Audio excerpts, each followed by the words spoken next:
नमस्कार, मैं हूं निशा और आप देखना शुरू कर चुके हैं एनजेपी हरियाणा। दोस्तों, आज बात करेंगे कनीना नगर पालिका के उप प्रधान पद को लेकर चल रही खींचातान की।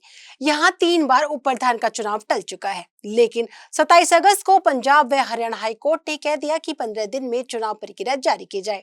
आज 1 सितंबर है, इस हिसाब से अगले 10 दिन में चुनाव प्रक्रिया शुरू करनी पड़ेगी। एसडीएम कनीना को हाईकोर्ट के आदेशों की पालना सुनिश्चित करनी है। हालांकि कानून में छेद तलाशने हो तो राजनीति में कई बार चुनाव अधिकारी बीमार पड़े रहे हैं, लेकिन यहाँ पर जितनी देरी होगी उतनी ही आरती सिंह राव की किरकिरी होगी। आरती सिंह राव की बात हम इसलिए कर रहे हैं क्योंकि कनीना नगर पालिका आरती राव की विधानसभा सीट का हिस्सा है।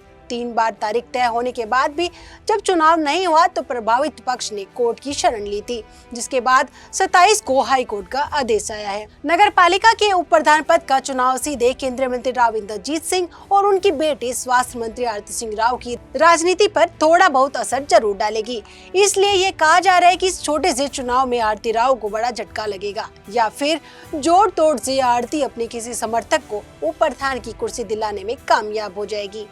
कनीना में नगर पालिका प्रधान रिम्पी कुमार एंटी राव मानी जाती हैं। हालांकि वह भाजपा से अलग नहीं है, लेकिन पार्टी की निष्ठा से अधिक यहाँ व्यक्तिगत निष्ठा का मामला है। प्रधान के चुनाव में रिम्पी यादव ने सुमन चौधरी को पराजित किया था।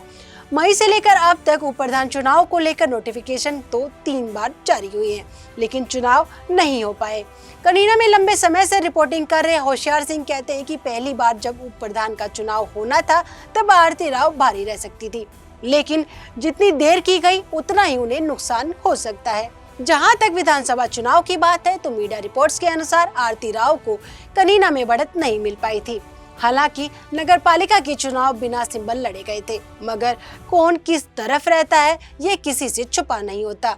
अगर हम कनीना की राजनीति को समझे तो नगर पालिका के पूर्व प्रधान रहे राजेंद्र लोढ़ा ही इस खेल के प्रमुख पात्र है।